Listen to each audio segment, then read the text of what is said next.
Assalamualaikum warahmatullahi wabarakatuh. Waalaikumsalam warahmatullahi wabarakatuh. Berjumpa lagi dengan saya dalam channel Pesan Bunyai tentang pentingnya belajar ma'rifat.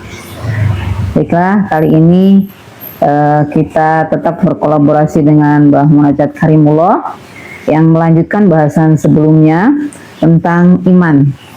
Kita lanjutkan dengan iman kepada Rasul. Iman kepada Rasul dalam aplikasinya, karena sejatinya iman adalah mengimani, iman ada di dalam yang kodim ya, Munajat ya. Iya. Kodim. Jadi kita menyampaikan dalam hal ini juga perspektif kodim ya.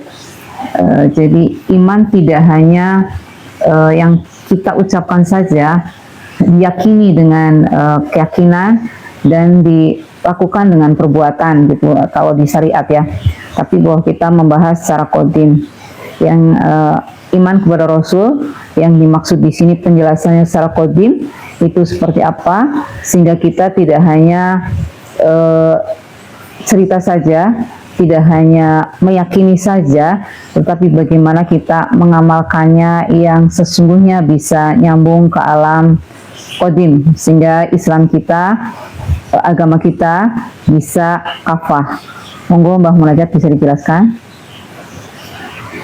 Terima kasih Bunyai melanjutkan bahasan yang terdahulu, mungkin agar bisa nyambung. Takutnya pemirsa tidak menemukan channel yang kemarin atau sudah lupa. Jadi di edisi yang terdahulu kami sudah membahas tentang Quran Surat Al-Haqqah ayat 41 ya.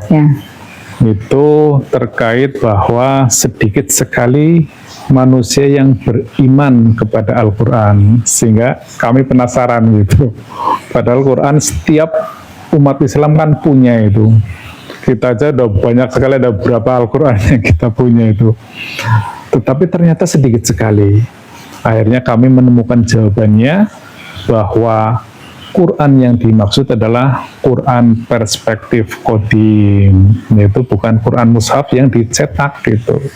Karena ada yang orinya, ada yang otentiknya yang ada di alam kodim, itu namanya Quran kodim. Nah, Quran kodim itulah yang dipahami kami dalam Torekot Naksabandia Kholidiyah Nusantara, bahwa keseluruhan rukun iman itu adalah terkait dengan kodim.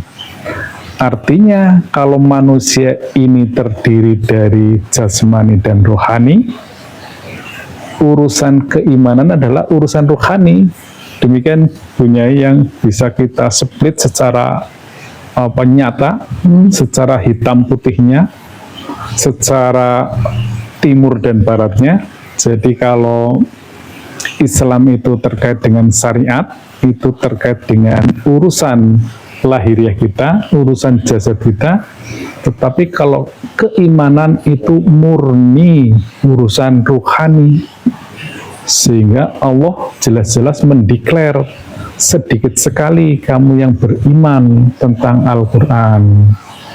Nah, kita lanjut lagi kepada kerasulan. Ternyata rukun iman berikutnya itu bukan beriman kepada Nabi, tetapi kepada Rasul. Jadi kerasulan adalah sebuah sistem ternyata Bunyai. Jadi kembali lagi ini ke sistem wasilah lagi Bunyai, untuk mempersambungkan antara Allah yang Maha Qadim, yang di Maliki Yaumiddin, yang ada di atas ars, itu beda dimensi amat jauh dengan alam realitas ini. Maka untuk mempersambungkannya itu ada namanya sistem wasilah, yaitu sistem kebersambungan ruhani makhluk di alam dunia ini dengan Allah Subhanahu wa Ta'ala di alam Maliki Yaumiddin. Nah, di tengah-tengahnya itu ada yang namanya ruhani Rasulullah. Itu yang dikenal oleh umat namanya Nur Muhammad. Kalau di ilmu kami sesungguhnya tidak ada nama itu Bunyai itu, karena sesungguhnya tidak perlu nama. Tapi kami juga tidak mempersalahkan, karena mohon maaf ini Bunyai, ketika kita menyebut nama atau identitas sesuatu yang di alam qadim atau alam maha qadim, ini dalam rangka kita menjelaskan dari alam realitas ini. Karena ketika kita mewujud di alam realitas, harus terdefinisi dan terdeskripsi, karena ada ruang dan waktu, karena ada perspektif. Tetapi ketika kita masuk ke alam qadim, di sana sudah tidak ada perspektif. Di sana hanya ada satu kebenaran. Nah, kembali lagi ke Nabi dan Rasul. Agar mudah penjelasannya seperti ini Bunyai. Jadi Nabi Muhammad itu punya dua perspektif. Sebagai Nabi, ia adalah seorang manusia biasa yang hidup di dunia ini, di Arab sana, di suku Quraisy, yang lahir pada tahun 571, yang putra dari Abdullah dan Siti Aminah. Itu adalah sebagai pribadi manusia. Perspektif yang lainnya, beliau adalah sebagai Rasul atau sebagai utusan. Rasul adalah makhluk ruhani yang qadim, yang merupakan sistem ruhani yang ada sejak dahulu kala sampai akhir zaman. Makanya ini kalau kita baca literasi nih ya, kita kembali ke literasi, bahwa Nur Muhammad itu mendahului semuanya itu. Bahkan Nur Muhammad kan mendahului Nabi Adam itu kan, kalau di pembahasan dari perspektif syariat, sesungguhnya sudah sampai di situ juga pemahamannya itu. Namun ketika pemahaman itu hanya ada di akal rasional dan belum mengalami dan belum masuk ke alam rohani, itu memang artinya menjadi berbeda Bunyai. Sederhananya begini Bunyai. Jadi Rasulullah itu di samping dia sebagai entitas manusia, sebagai nabi, dia juga sebagai Rasul, itu sistem ruhaniyahnya. Nah, Rasul itu dalam sistem tali wasilah fungsinya sebagai adaptor dimensional, yaitu yang mengadaptasi antara Allah yang ada di alam maha qadim dengan manusia yang ada di alam realitas di dunia ini. Maka perlulah Rasulullah. Jadi sungguhnya dulu itu kalau digambarkan pun akan terjadi urut-urutan yang begini Bunyai. Jadi Allah Subhanahu wa taala yang di alam aras, kemudian turun ke Rasul di alam qadim, kemudian di alam zahiriyahnya bersambung dengan Nabi Muhammad.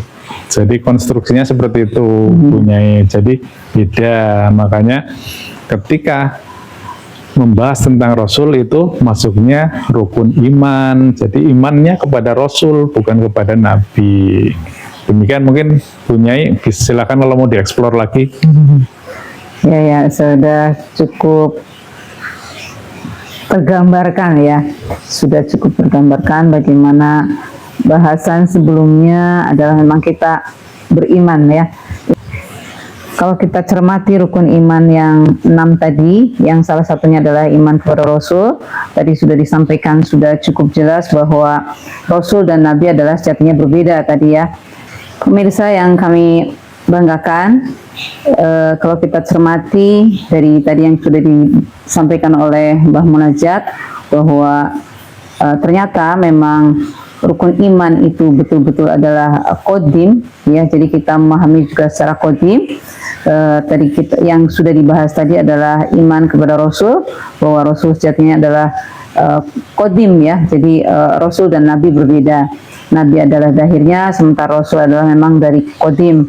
Tadi percaya kepada Rasul adalah percaya kepada utusannya yang qadim, sehingga bisa tersambung ibadah kita kepada Allah dengan melalui Rasul utusannya. Baik, kita lanjutkan lagi Mbah Munajat, bagaimana cara tersambungnya kita tadi.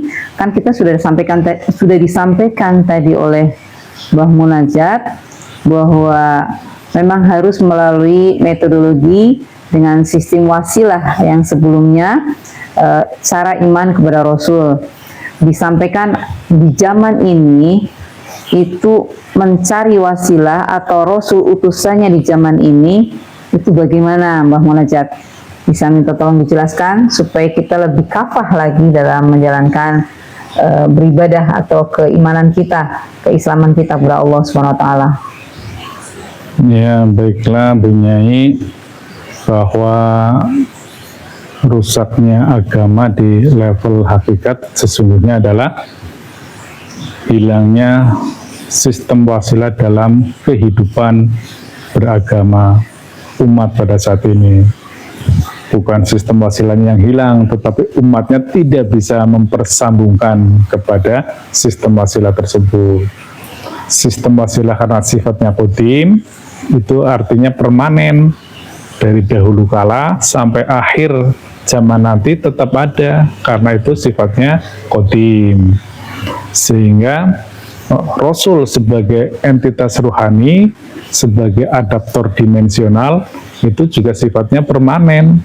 Sebagaimana Allah tetap permanen di alam Maha Qadim, kemudian di bawahnya ada ruhani Rasul, kemudian di alam dunia ini ada penerimanya, transmiternya.